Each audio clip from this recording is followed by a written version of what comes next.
Happy 4th of July, everybody. I know a lot of people are going to be shooting off fireworks and having fun. Well, I'm just going to be doing another game pickup video. This time it's only for May and June. And there's a lot of games that came out in those 2 months. And I'm just going to go with the ones I picked up. I'm going to start off with the ones I don't have that many of. Like 1 or 2 games. And I'm going to do basically the same thing I've been doing all throughout these series. And show off the ones I got off the most.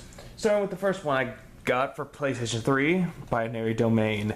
Now, I got this game because I heard from a lot of people, many chaos, that this game was actually really good and very underrated. Plus, it's also made by the same people that did the Yakuza series, so I'm actually surprised that I actually found a game like this for quite cheap. Then again, most underrated titles are cheap anyway, excluding games like Earthbound and Xenoblade, but regardless, this game I'm hoping to try out and play. Might do a series of it later, I don't even know. I'm just gonna keep that game in mind. I only got 1 game for the Switch, but it was actually a game that I've heard was really good, and that is ARMS. Now, for a lot of people, they don't really care about the Switch, but for me, this game is actually not so bad. It's actually a very good motion control game, but I didn't really play on motion controls. I just played it on the little... I just played it on the tablet, you know, the little handheld form. But yeah, this game's not so bad, but it's not as good as the one fighting game I actually have that I bought that you will see later. Moving on, we have 2 3DS games, which I'm going to put right here. Starting with the first one, which is actually a good game, Oasis. Or Oasis. I don't know why I said Oasis. Anyways, Oasis. This game is surprisingly cute.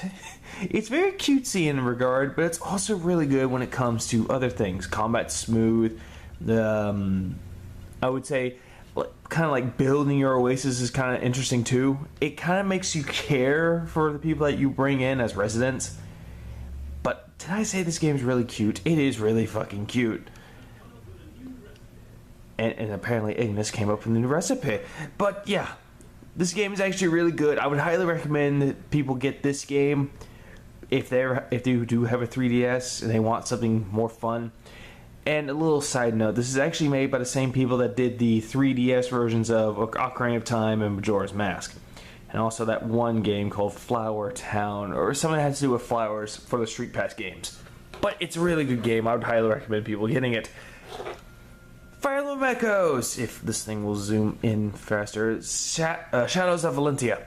It's Valentia.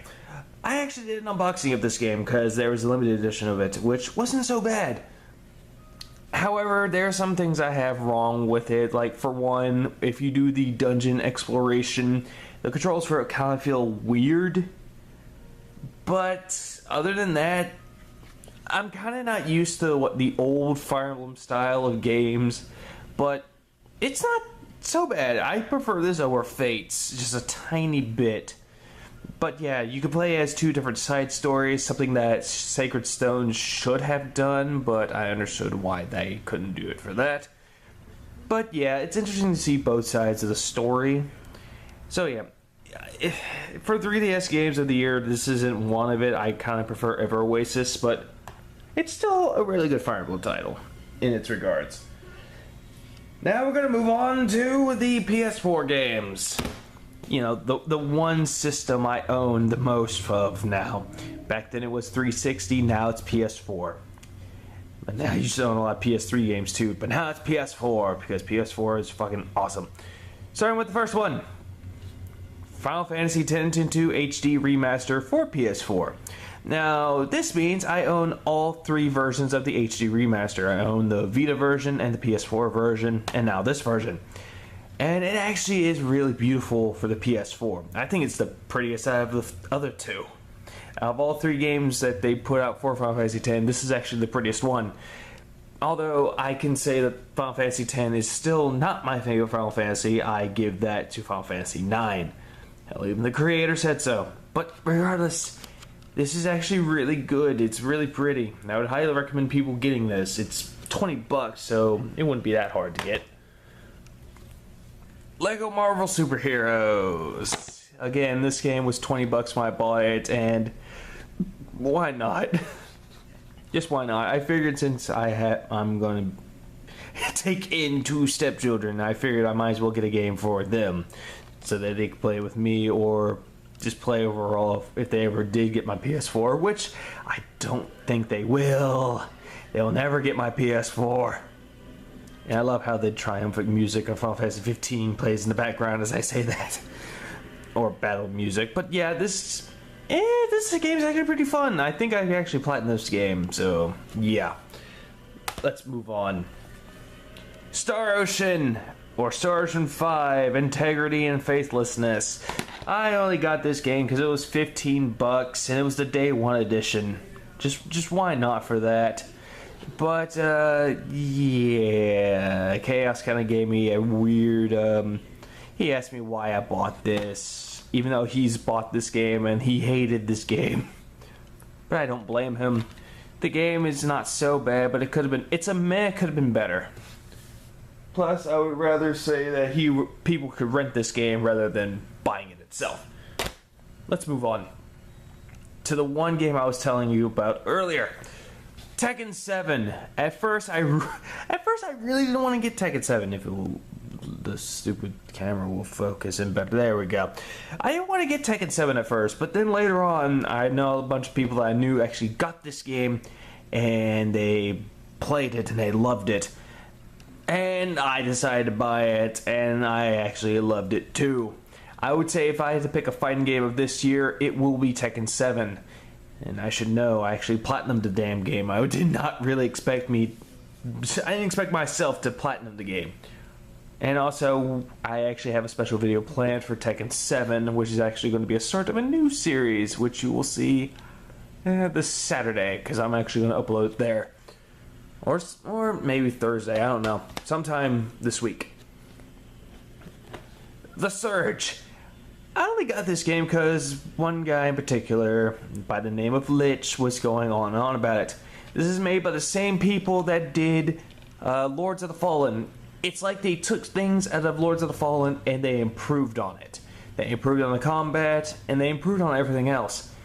Plus, I like the fact that you can actually dismember people or dismember creatures slash monsters slash undead people in the game to get their parts, and I'm not gonna lie, that is actually kind of interesting.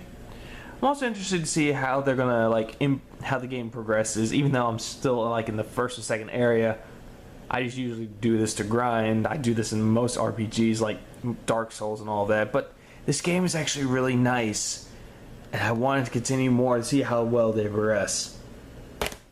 The last game I'm going to show is what I'm going to call a disappointment. Valkyria Revolution. This makes me regret buying this, waiting for it to go on sale later, and picking up Crash Bandicoot. I really want Crash Bandicoot, but I got this instead because I was like, you know what, might as well complete the Valkyria series. And it comes with like the pin and the soundtrack, like 12 songs, but why not? Let's give it a shot. First time playing it, it was a disappointment. I'm going to tell you my disappointments with the game. Number 1, combat isn't so bad, but it kind of gets kind of tedious in the long run. The second thing is, well, the fucking story. Now, it's like they say in the back, a dramatic tale of revenge in a time of war, a Gucci art style, or I think it's Gucci art style, and lead Vanargand. The story is pretty fucking generic. It's 5, or I believe, if I'm getting this right, it's 5 people that were actually in an orphanage of some kind, and their caretaker gets captured by the Empire, their opposition, and they're getting revenge because they took her. The 5 traitors, and it's just... I've seen the other Valkyria games make a better story than this one. That said, third thing that I didn't like about it was its art style. The Valkyria series has an interesting art style, which is kind of like a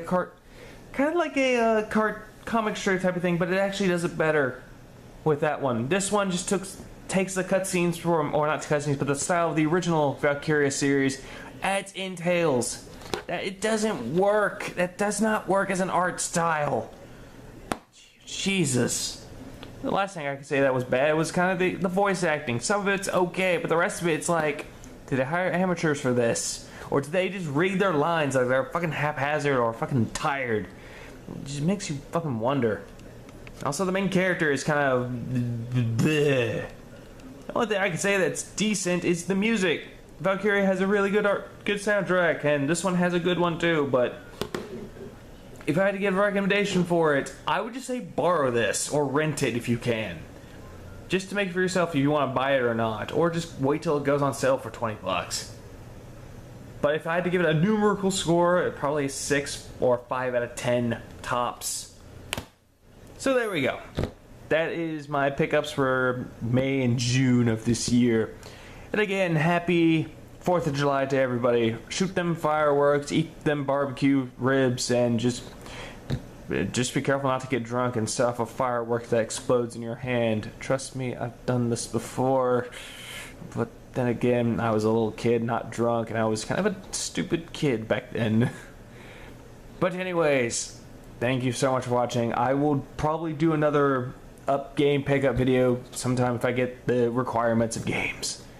So until me again, this has been Lovey Dom trying to keep on showing also goodbye for what I do, but most importantly, I'll see you in another unboxing video. And tune in for more videos in the future. With that in mind, goodbye.